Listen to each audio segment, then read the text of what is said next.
Olá, eu sou o Lucas Andrade, editor de Money Report. Converso agora com a Marina Gouveia de Souza. Ela é CEO da Prime Tour, agência especializada em turismo de luxo e experiências. Tudo bem, Marina? Obrigado pela gentileza. Bom dia, Lucas. Bom dia, pessoal da Money Report. Tudo bem com vocês? Tudo certo. Marina, para a gente abrir essa conversa, a gente está nesse cenário de pandemia, cenário de crise, e tem afetado muito o setor de turismo. Eu queria que você fizesse um balanço até esse momento e contasse para a gente como vocês estão buscando reduzir os impactos dessa crise.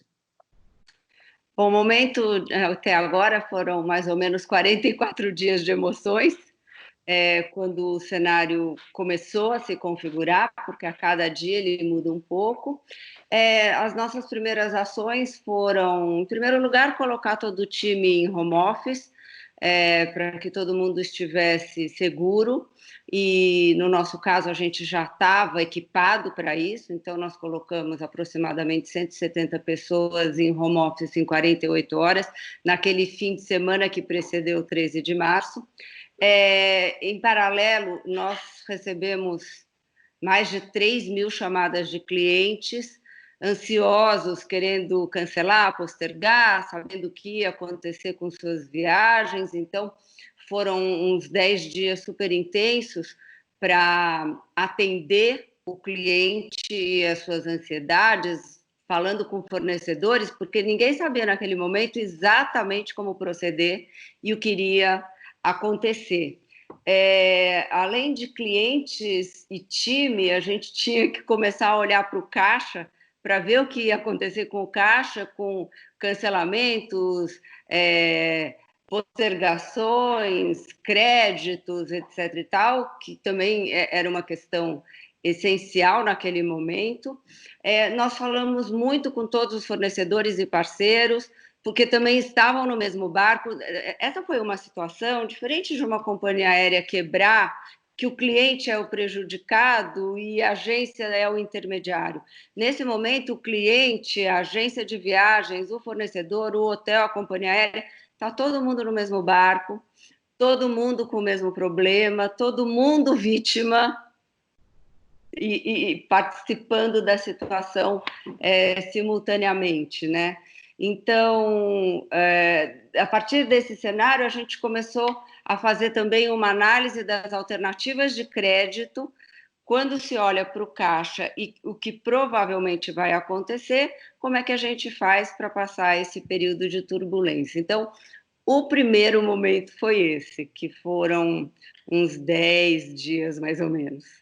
E qual que é a avaliação que você faz agora? Foi possível entrar em acordo com os clientes, com os fornecedores, essa busca pelo crédito? Qual que é a sua avaliação? Que balanço você faz agora desse atual momento? Foi possível, porque a partir do momento que houve essa compreensão que estava todo mundo no mesmo barco, os ânimos se acalmaram na medida do possível e todo mundo passou a cooperar muito. Então, do lado do cliente, entendendo que ele era protagonista também da situação e não vítima, do lado do fornecedor, como é que ajuda. Então, nós sentimos num momento surreal como esse, uma cooperação muito grande de todos os lados. Foi bacana. Está sendo bacana, né, na medida que isso pode ser bacana, mas está sendo muito lidável. Você falou sobre uma preocupação com o caixa.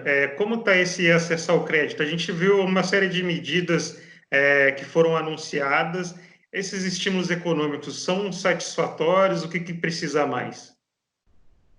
Olha, satisfatório num mercado que parou. O que é satisfatório no mercado que parou? Mas eu acho que as medidas foram bem interessantes.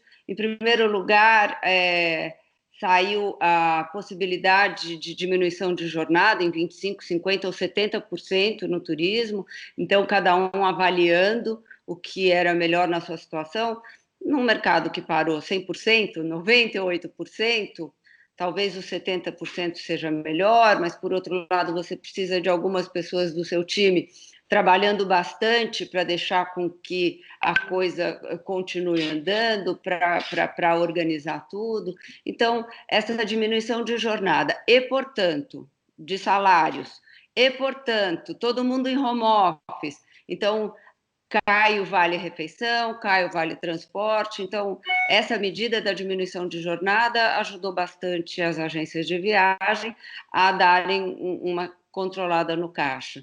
Outra coisa que saiu foi o PROCON, que nos ajudou e compreendeu esse momento, porque no PROCON as agências de viagem são corresponsáveis por quaisquer problemas que hajam com fornecedores em relação ao cliente. Nesse momento, o PROCON compreendeu que está todo mundo no mesmo barco.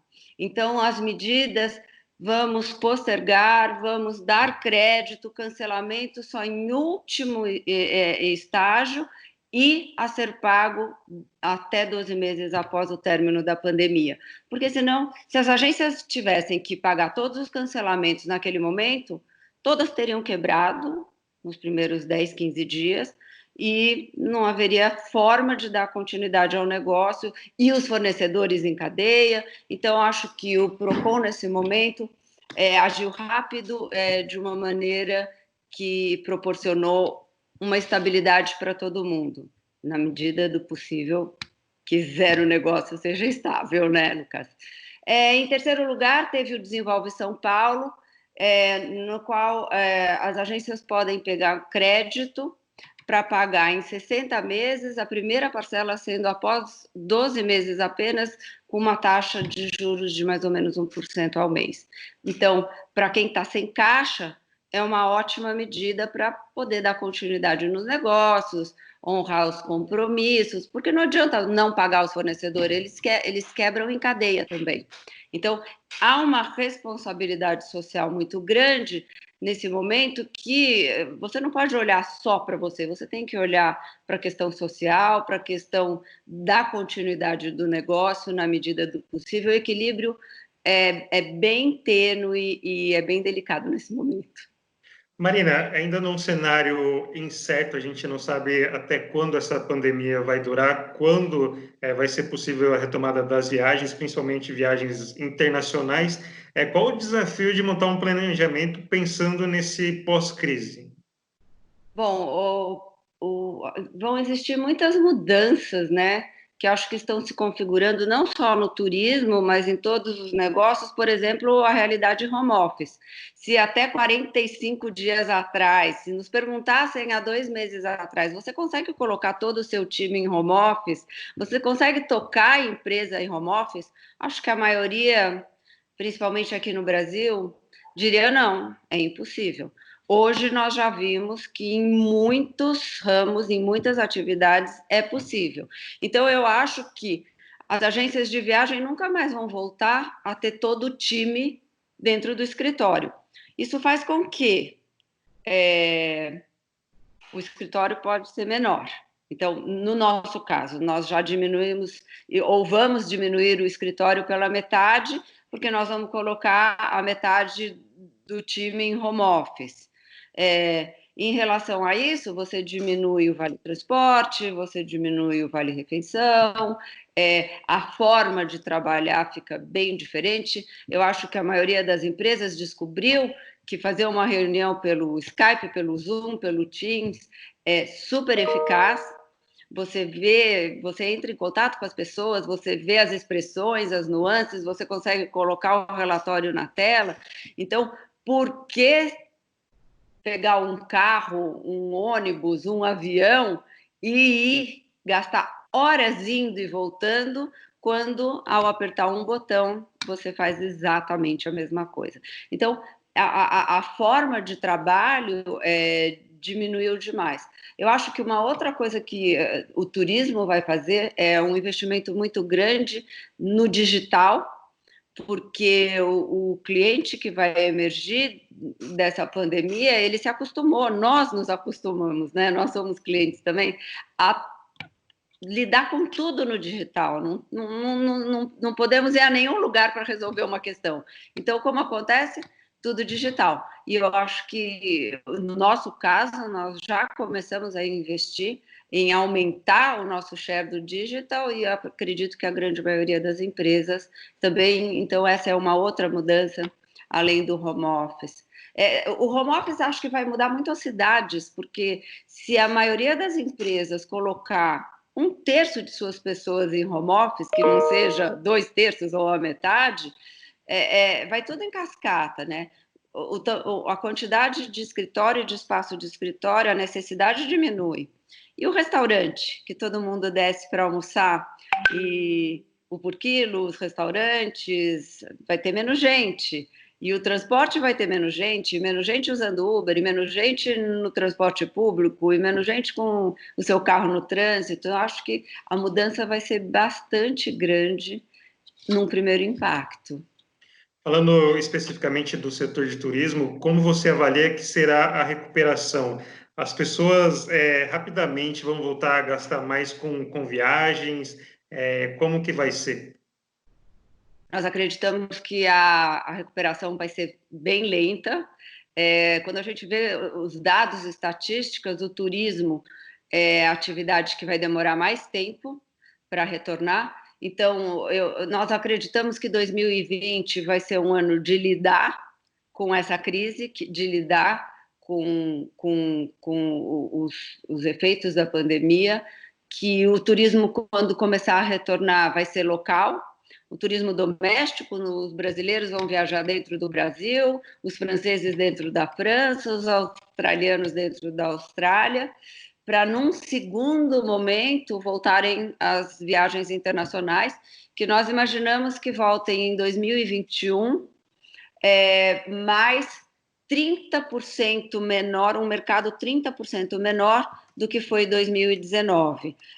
Nós acreditamos, e é tudo estudo, estatística e sem bola de cristal, que a atividade do turismo volta a ser como era em 2019, só a partir de 2022, com um consumidor muito diferente. Nós acreditamos que as pessoas vão começar a viajar não mais para grandes cidades, grandes centros, mas para lugares que proporcionam mais clusterização, assim, eu com as pessoas que eu quero estar e sem muita gente em volta. Então, aluguel de casas, vilas, aluguel de barco, cidades pequenas, hotéis menores, lugares que você não entra em contato com muita gente, sem multidão, com as pessoas escolhidas.